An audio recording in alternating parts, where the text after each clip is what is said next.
selawasnya. Allahumma arzuqna fahman nabi wa hifdzal mursalin wa ilhamal malaikatil muqarrabin bi rahmatika ya arhamar rahimin. Nawaitu ta'alluma wa ta'lima nawaituna wa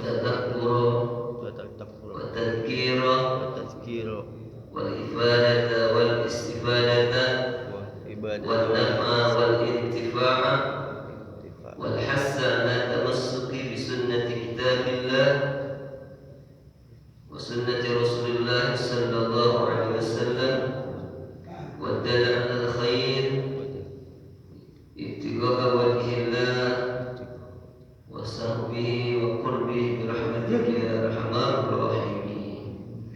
Jemaah sekalian, kita bersyukur kepada Allah Subhanahu wa taala di pagi yang penuh berkah ini. Allah Subhanahu wa taala mencurahkan karunia nikmatnya kepada kita semua.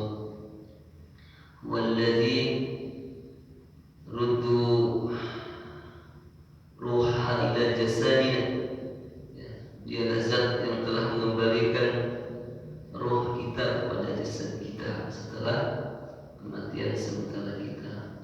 Sementara dia zat yang berkuasa untuk menahan roh kita untuk tidak dikembalikan. Makanya spontan ketika kita bangun, lisan kita berucap alhamdulillahilladzi ahyana ba'da ma amatana wa ilaihi nusyur. Allah ringankan kaki kita melangkah ke masjid. Sebelumnya mungkin qiyamul lail hatta rakaatain, walaupun mungkin hanya 2 rakaat.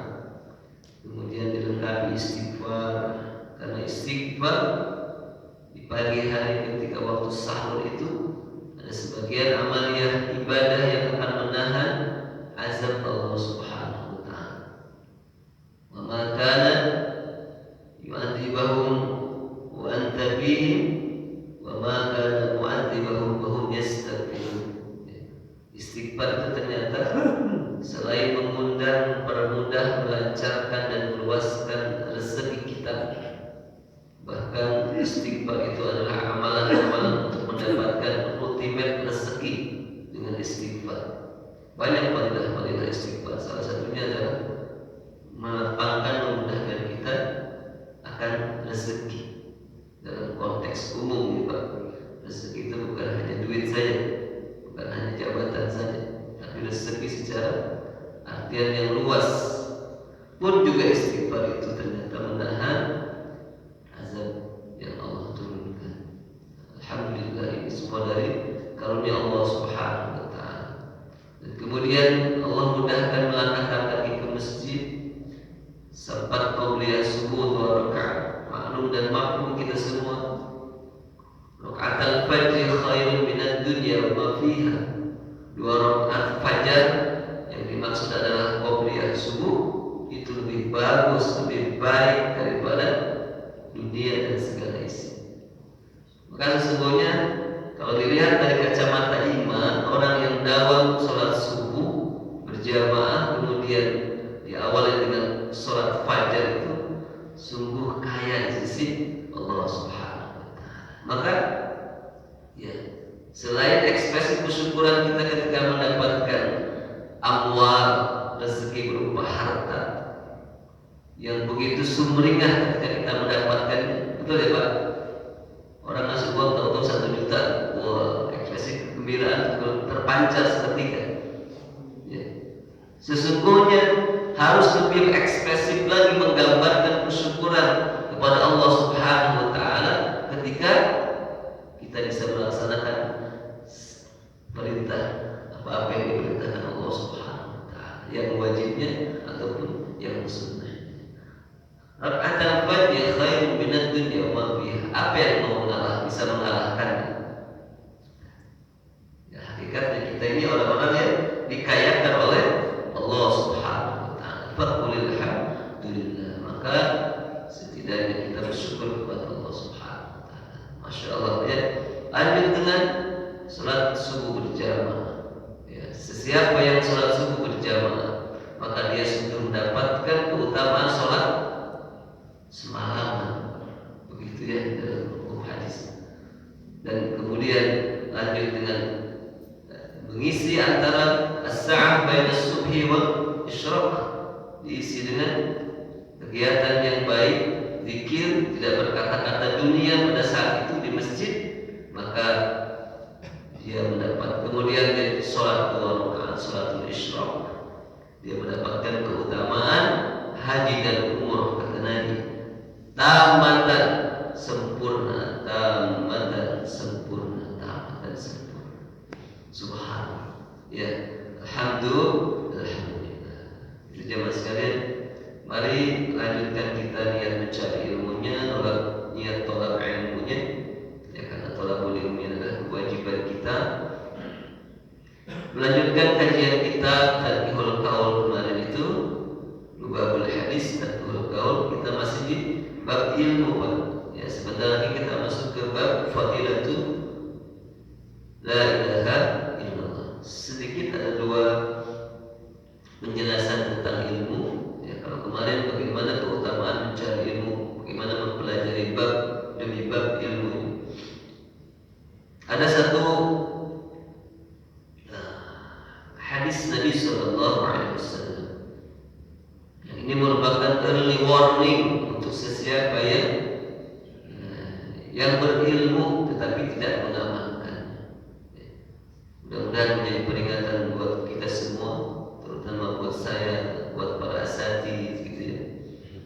Kama ruwiya an Abi Hurairah anin Nabi sallallahu alaihi wasallam annahu qala, sebagaimana diriwayatkan dari Sayyidina Abu Hurairah radhiyallahu taala an, dari baginda Nabi sallallahu alaihi wasallam, beliau bersabda, Nabi bersabda, ma min alimin la ya'malu bi ilmi illa naza'a Allah ruhahu ala ghairi syahadah. Kata Nabi, tiadalah seorang alim, tiadalah seorang alim, ma min alimin la ya'malu bi ilmi, dia tak beramal dengan ilmunya, illa kecuali naza'a mencabut Allah ruhahu akan ruhnya ala ghairi syahadah, dengan tanpa bersyahadah. Masya Allah ya. Mudah-mudahan Allah jaga kita semua dari kita punya ilmu tapi tak mengamalkan ilmu yang kita punya, atau bahkan mungkin ada seorang alim tapi dia tak beramal dengan ilmunya. Maka dalam surah As-Saff disampaikan, kabura maqtan indallahi an taqulu ma la taf'alun. Besar sekali kemurkaan di sisi Allah Subhanahu wa taala atas sesiapa yang antakulun, engkau berkata-kata, engkau berucap, engkau mengajak kebaikan-kebaikan tetapi kau tak melakukan kebaikan. Naudzubillah. Ya, ini sebuah peringatan sebetulnya. Ya. Wa nadahu, dan penyeru, siapa munadi, seorang penyeru, minas sama, dari langit, ya fajir.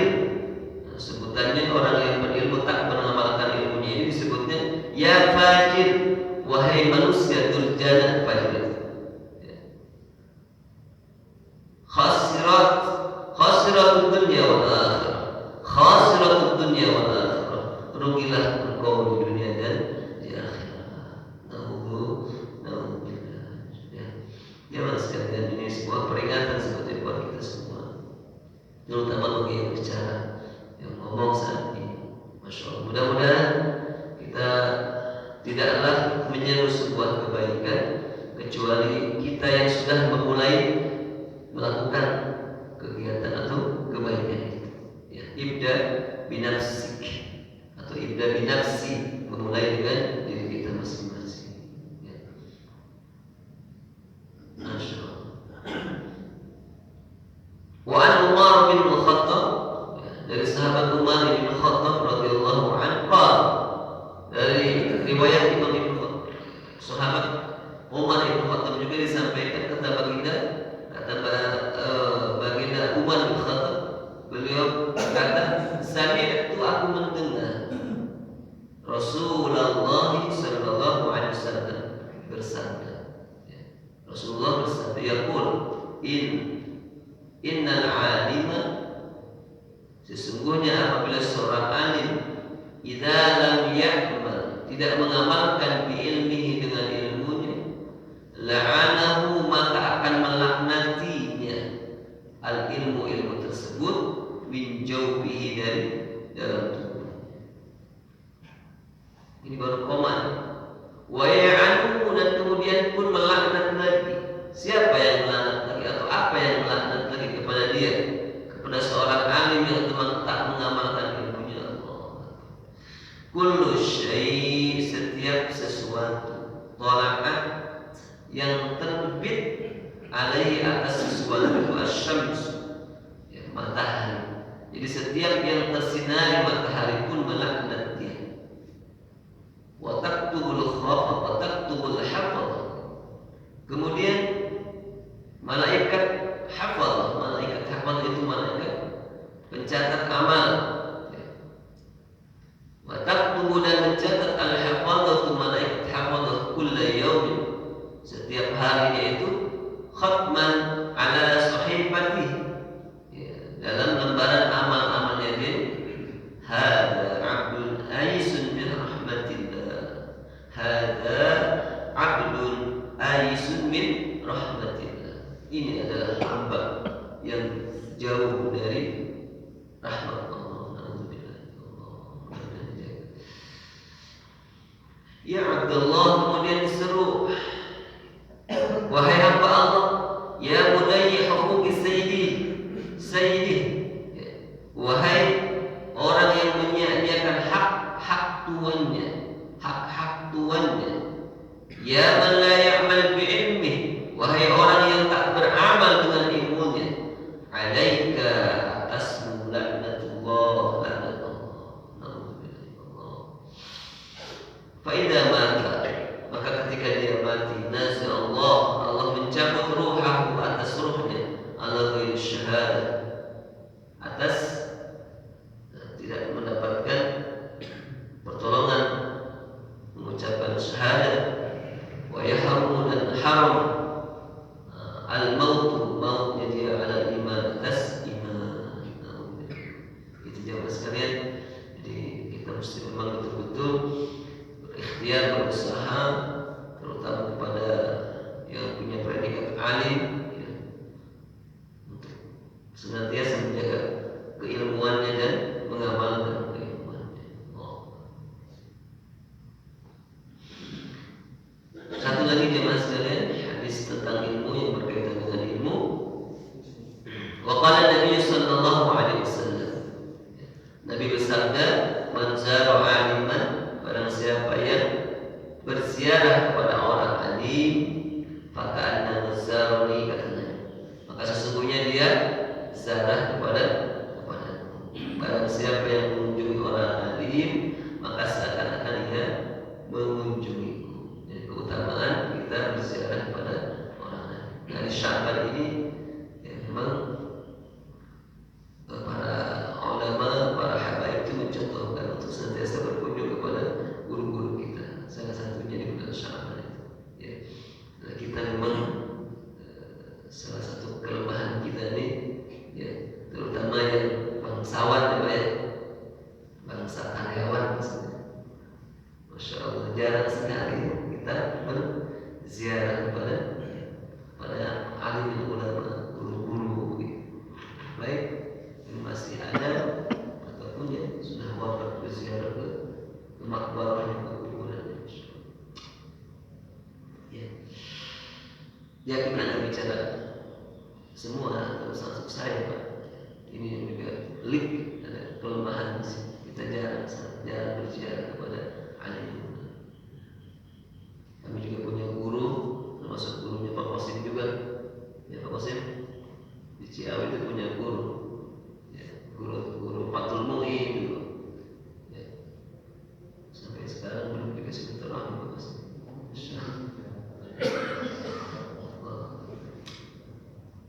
Wa man jalasa 'aliman fa ka'annama jalasani, kata Nabi, di dunia. Barang siapa yang duduk bersama para alim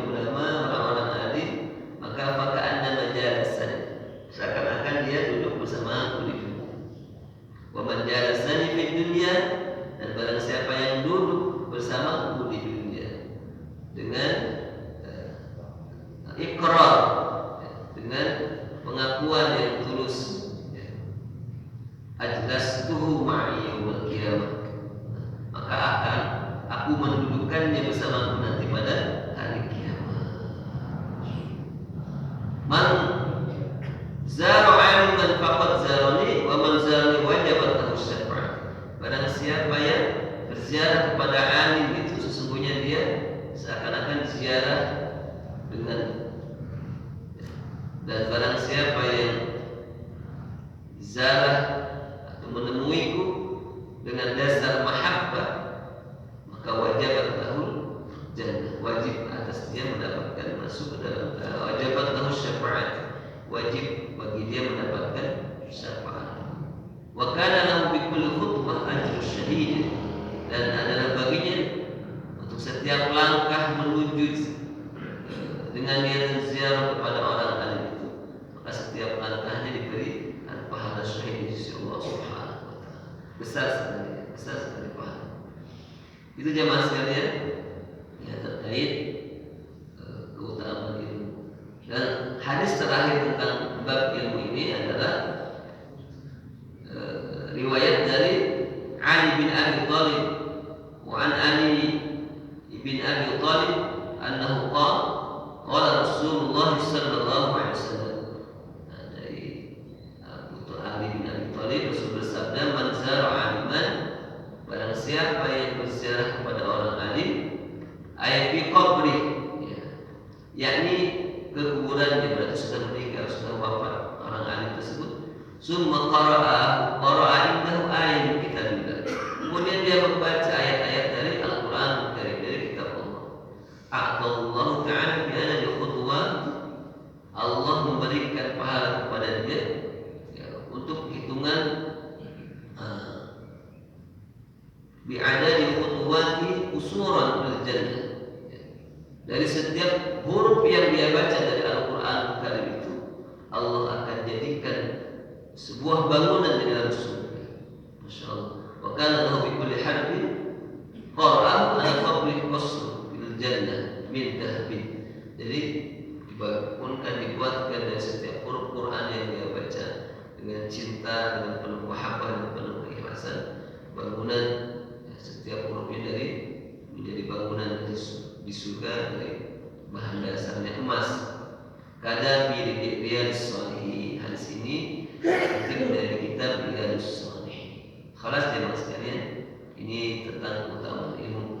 Maka kesimpulannya untuk kita dari bab ilmu ini, mari sama-sama kita berkomitmen untuk senantiasa mewajibkan diri kita untuk terus mencari ilmu. Kita ini semua harus tetap menjadi predikat santri ya. Walaupun santri sudah rambutnya berwarna, jadi setiap saat kita harus senantiasa ngaji, mencari ilmu formal ataupun non formal ya. Baik yang sudah diadakan di tempat kita, ada malam Jumatnya, mungkin ada Sabtu paginya, ada malam Ahadnya, ibu-ibunya ada di hari Ahadnya tuh, setiap hari Ahadnya, kemudian setiap Rabunya ada juga ta'lim rikonya juga. Nah, ini menjadi sebuah kesempatan sebetulnya yang Allah mudahkan buat kita semua ya. Karena kita tidak mungkin lagi tuh ngomong gitu ya Pak, tidak mungkin lagi kita mau gaul.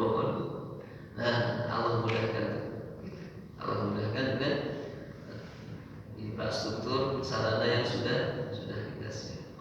Kalaulah kita tak bisa melakukan kesempurnaan seluruhnya, maka jangan pernah kita meninggalkan seluruhnya. Itu faktornya buat kita ya. Kalau kita tidak bisa melaksanakan dengan sempurna ini semuanya, maka jangan pernah kita meninggalkan semuanya. Nah, ada yang ada kesempatan ini kita lakukan ya, insyaallah demikian. Dan pun begitu juga anak-anak kita jemaah sekalian. Anak-anak kita ini ngaji ilmu agamanya kita yang tanggung jawab. Nanti di akhirat Allah tanya kita. Ya, saya masih melihat anak-anak itu yang sudah balik, saya kan sudah balik. Ya Allah, sholatnya nggak ada tumanina, wallahi nggak ada tumanina. Kalau lihat lahir-lahirnya nggak sah sholatnya. Ada keinginan mandir gitu, tapi belum Allah takdirkan. Atau orang tuanya mungkin bicara empat mata. Allah, sholatnya nggak ada tumanina. Wallahu a'lam bishawab, Fatihahnya dibaca pandai. Yakin batal sholatnya kalau dilihat dari hukum fikih. Siapa yang bertanggung jawab? Kita semua. imarahnya, idarahnya, terutama ibu bapak. Apa yang sudah dilakukan seorang bapak, seorang ibu sama anaknya yang sholat begitu? Nah, sini dites bacaan, prakteknya gimana sholat? Sudah melakukan itu kan? Allah tanya nanti di akhir. Allah tanya ya. Jamaah sekalian. Maka ketika kita belum mampu ke arah situ, setidaknya suruh dia untuk belajar kepada orang yang mau dan mampu mengajarkanmu tentang kewajiban. Kalau tidak, berat tanggung jawab kita di akhirat. Hisaban kita nanti tentang anak kita, tentang ibadahnya berat ya. Alhamdulillah. Ya, ini menjadi peringatan buat kita jemaah sekalian. Tak bisa kita santai-santai ketika melihat ya anak kita tidak benar ibadah. Perempuan yang sudah mau akil balik, sudahkah dia tahu kondisi apa yang mesti dilakukan oleh seorang perempuan yang sudah masuk akil balik? Tentang darahnya yang keluar, hukum-hukum yang terkait dengan darah yang keluar, apa yang tak boleh dilakukan, kemudian apa lagi amal-amal ibadah yang bisa dilakukan dengan kondisi begitu. Nah, itu kewajiban ibu bapak. Sudahkah kita melakukan amanah itu? Nah, itu menjadi PR kita semua ya mas. Masya Allah. Ya. Jadi wajibkanlah kita sebagai kesimpulan dari bab ini tentang ilmu untuk kita memperdalam keilmuan yang memang daruri kita punya. Wajib nih, fundamental begitu, nggak boleh ditinggalkan. Sholat, tiap hari kita sholat. Sudahkah kita memahami syarat sahnya sholat, rukun-rukunnya sholat, ya. Mubtilatus sholat, afdoliyatus sholat, ta'addud sholat. Itu kan ilmu daruri, ilmu yang amalnya sudah kita lakukan. Maka fardu ain atas kita mempelajari keilmuan. Anak-anak kita nih yang ngaji di saya, kalau kumpul itu sekitar 18 orang. Itu Safinatun Najah sudah 3 kali Pak. Kitab fikih dasar Madhab Imam Syafi'i Safinatun Najah itu sudah 3 kali. Sekarang sudah naik ke kitab takrib namanya. Saya tanya balik ketika mau masuk ke kitab takrib itu, sebutkan rukun wudu atau fardu wudu. Ngacak. Ngacak. Padahal salah satu rukun wudu itu tartib kan, yang ke-6 itu tartib, harus urut, nggak boleh cross gitu. Ada yang bilang niat, kemudian apa lagi? Cuci tangan, terus Bismillah, rukun wudu ya, umur, terus apa? Istisah, terus apa? Musat telinga, itu kan sudah cross, sudah campur gitu. Walaupun ada kaitannya dalam wudhu, tapi tidak bisa membedakan mana yang sunnah, mana yang rukun. Ini kan PR kita. Atau jangan-jangan malah kita juga nggak hafal juga nih. Nah, kalau kita nggak hafal juga berarti selama ini wudhu kita. Sementara keabsahan wudhu itu kan menjadi absah sholat kita. Masuk tentang anwa'ul ma, anwa'ul niyah, rupa-rupa air yang bisa dipakai bersuci. Mana yang tahirun mutahhir, suci mensucikan. Mana yang tahirun makruhun, suci tapi makruh dipakai. Mana makruh musyammas, apa yang disebut air musyammas, apa yang disebut makruh musta'mal, air musta'mal. Seperti apa air musta'mal itu? Nah, itu kan PR kita. Sifatnya daruri yang harus kita wajib tahu. Nah, belum masuk ke syarat sah sholat, rukun sholat, mubtilat sholat. Dalam konteks berjamaah, dalam konteks keutamaan, ya. Sering kita sampaikan kalau sholat sunnah itu pakai sutroh, pakai penghalang. Tembok orang yang sholat atau alat itu pakai penghalang. Nah, itu juga sebuah keilmuan yang sifatnya terkait dengan ibadah sholat, tapi maksudnya ke afdoliyah, keutamaan. Nah, itu juga adalah ilmu yang harus kita jawab. Nah, maka sekali lagi terakhir sama-sama kita komitmenkan diri kita untuk tidak putus mencari ilmu. Sudah sangat gampang sebetulnya ilmu sekarang itu ya. Sudah sangat gampang. Ya. Hanya ketika kita ingin mendapatkan ilmu dan keberkahannya, maka talaki seperti tahu mujalasah, muwajah dengan para alim ulama di mana kita. Siapa guru? Semakin banyak guru semakin bagus, semakin baik supaya kita sampai pada titik wise, bijaksana. Ya. Kemarin kita diskusi kan kalau kita punya ilmu gak bijaksana, akhirnya sifatnya merasa. Nah, sudah merasa itu. Kemarin kan heboh. Kalau setiap diskusi itu, di grup WA itu banyak dalil ya. Ini tidak boleh, ini beda. Padahal setiap kita beramal harus punya dalil. Ya, kita beramal apa yang kita lakukan di masjid ini semua berhujjah, semua ada rujukan. Insya Allah. Ya, jemaah sekalian, terakhir kita melanjutkan sedikit kitab Nashai'ud Diniyah. Berarti sekitar 10 menit lagi masuk surah waktu Isra. Ya, ini masih dalam Islahul Qulub, ya, memperbaiki hati kita. Yang sebelumnya kita sudah kembali tikrar, mengulang-ulang terus ya Pak, mengulang-ulang terus makna dan juga mentadabburi apa saja konsekuensi dan hakikat ketika seorang mukmin itu berucap raditu billahi robba wa bil islami dina wa bi Muhammadin nabiyya. Itu sudah kita ulang-ulang. Mudah-mudahan masih ada yang nempel Pak ya. Kemudian di pertemuan berikutnya kita juga membahas tentang bagaimana kita harus betul-betul mencurahkan perhatian kita, konsentrasi kita, fokus kita tentang satu hal, apa? Hati kita. Akan hati kita. Karena innallaha la yanzuru ila suwarikum wa a'malikum wa innama yanzuru ila qulubikum wa niyatikum. Itu sebuah fondasi. Allah tak melihat penampakan lahiriah kita, tapi yang Allah lihat dan Allah perhatikan adalah kondisi hati kita. Dalam jasad ini ada gumpal darah yang disebut hati. Baik dia, baik semuanya, buruk dia, buruk semua. Begitu ya kesimpulan jemaah sekalian. Kemudian kita juga harus menghindarkan diri kita dari apa? Kemarin pertemuan terakhir itu qaswat hati yang keras hati. Wajumuduh, kebekuan hati. Karena kalau hati sudah keras, sudah jumud, membeku, maka tidak akan pernah la yata'assar, tidak akan pernah membekas. Mau itu tidak akan pernah nempel nasihatnya. Ya, tidak akan nempel nasihat kalau hati itu keras. Ya. Dan pun tidak akan yaraq wala layin, wala yari, tak akan pernah apa disebut itu lembut ataupun lunak. Kalau hati sudah keras itu tidak akan ada kelembutan, kelunakan.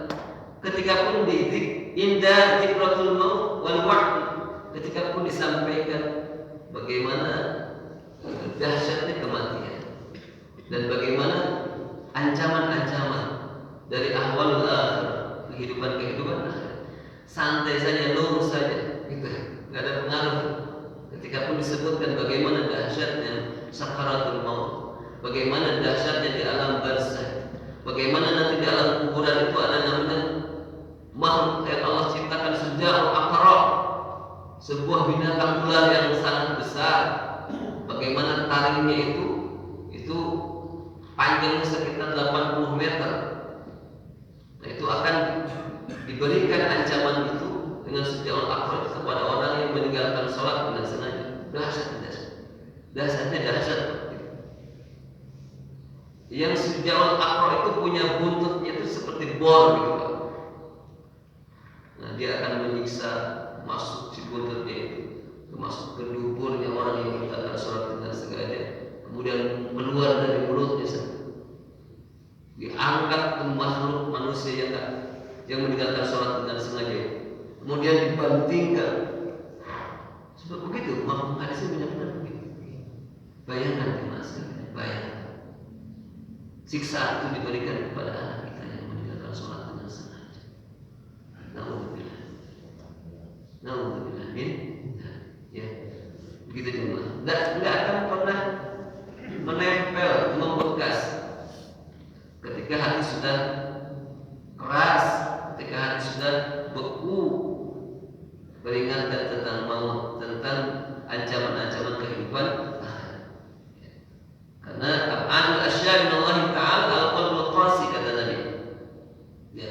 Tidak ada yang bisa menjauhkan seseorang dari Allah Subhanahu wa Ta'ala yang lebih dahsyat darinya kecuali al-qalbul qasi, hati yang keras. Hati yang keras.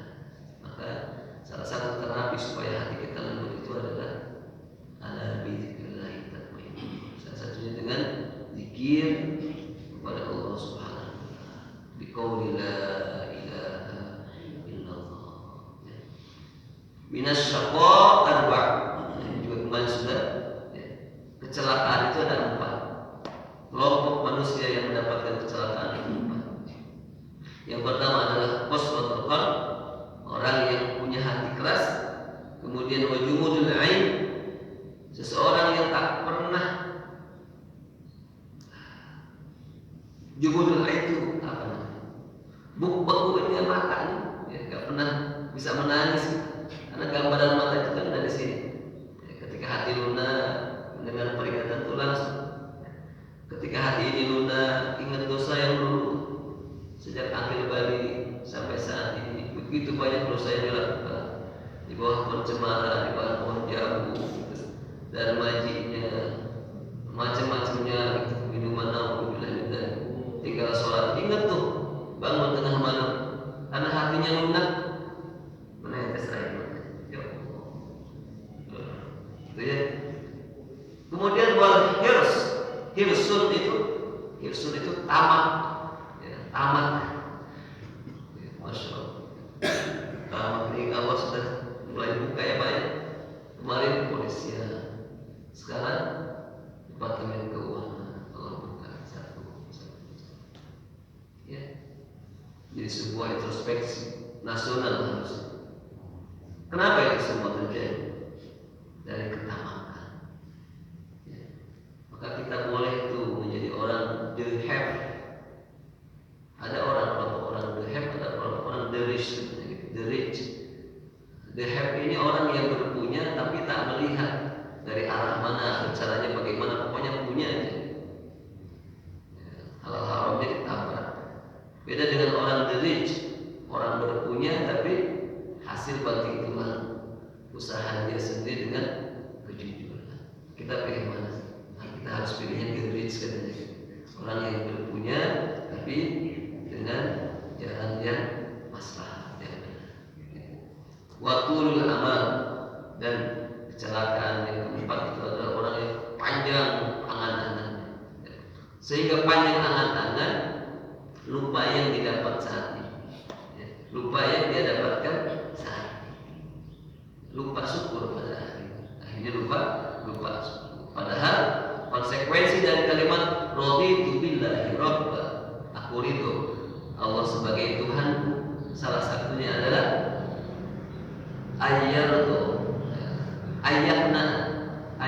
salah satu saya rangkum itu tadi malam itu ada 13 konsekuensi orang yang ketika berucap raditu billahi rabba, ada 13 konsekuensi. Salah satunya nomor 3 itu adalah ayatna bima qasama lahu minal rizq. Dia senantiasa merasa qanaah itu puas. Ya. Apapun yang menjadi bagiannya, pembagian dari Allah, dari rezekinya. Dalam konteks menerima hati ini adalah rezeki dari Allah Subhanahu wa Ta'ala. Ya. Setelah dia berikhtiar optimal, bukan berarti kita duduk aja menerima aja apa yang lakukan begitu. Dia melakukan kewajiban lahiriah sebagai manusia hidup. Ketika mendapatkan apa yang dia terima, itulah rezeki yang dari Allah. Maka dia penuh kesyukuran, merasa puas apa yang telah Allah beri di atas. Jemaah sekalian, itu masih dalam pengulangan supaya kita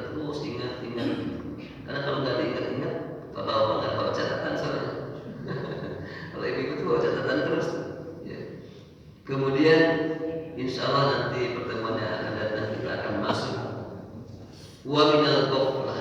Nah, kadang-kadang hati ini lalai Pak. Kita ini terkadang lalai. Kita ya Pak, bahasanya kita. Kita ini kita semua berarti termasuk yang ngomong lalai ghaflah. Dari Allah yang syatikul maut, lalai dari mengingat kematian, lalai mengingat apa-apa yang menjadi masalah-masalah akhirat, lalai mengingat-ingat ahwal ahli sa'adah wa ahlus syiqaq wa ahlus saqawah fiha. Lalai mengingat-ingat keadaan-keadaan orang-orang yang mendapatkan kebahagiaan as-sa'adah dan orang-orang yang mendapatkan kecelakaan di akhirat. Kita nggak melihat tuh, nggak mikir-mikir. Kita ini masuk kelompok mana? As-sa'adah atau as-saqawah? Karena kelompok manusia itu Allah bagi empat. Allah disebut dengan sa'idun fid dunya wa sa'idun fil akhirah. Ini top model. Selamat dunia, selamat akhirat. Bahagia dunia, bahagia akhirat. Ada yang mau Pak? Ya, kita mudah-mudahan masuk ke dalam kelompok ini. Sa'idun fid dunya wa sa'idun fil akhirah. Ada kelompok yang kedua nih, sa'idun fid dunya wa sa'idun fil akhirah. Di dunianya enggak begitu senang, tapi di akhiratnya senang. Ada kelompok orang yang ketiga, sa'idun fid dunya wa sa'idun fil akhirah. Di dalam dunia kaya raya, kelihatannya wah gitu, tapi enggak beriman. Durhaka kepada Allah. Matinya suul khatimah, sa'idun fil akhirah. Na'udzubillah yang keempat, sa'idun fid dunya wa sa'idun fil akhirah. Celaka dunia, celaka akhirat. Na'udzubillah. Celaka 12 kata orang guru kita dulu. Celaka 12 kurang lebih begitu. Mati tidak membawa iman 6, Islam 5, ihsan 1. Jadi cilaka 12. Orang yang mati suul khatimah itu cilaka 12. Tidak membawa iman, Islam, ihsan. Na'udzubillah. Saqiyun fid dunya wa saqiyun fil akhirah. Na'udzubillah. Ila akhir. Demikian jemaah sekalian, kalau sudah masuk waktu isyraq, mudah-mudahan Allah Subhanahu wa taala menguatkan azan kita untuk senantiasa talabul ilmi, dan juga Allah mudah-mudahan memberikan kemampuan kepada kita untuk senantiasa terus memperhatikan ke dalam hati kita, supaya hati kita menjadi hati yang qalbul hayy, hati yang hidup, sehingga dengan hati hidup ini akan mudah menerima nasihat. Insyaallah. Demikian, mohon maaf atas segala khilaf dan kekurangan. Subhanallahumma wa bihamdika, asyhadu an la ilaha illa anta, astaghfiruka wa atubu ilaik. Sebelum ditutup dengan salam, menguatkan rencana kita karena ada kerja bakti, begitu Pak. Ya, pagi hari ini bersama kerja mendapat ada kerja bakti. Ya, memperbaiki apa yang bisa kita perbaiki, setidaknya meminimalisir resiko, gitu ya, meminimalisir resiko. Insyaallah dengan waktu silakan. Assalamualaikum.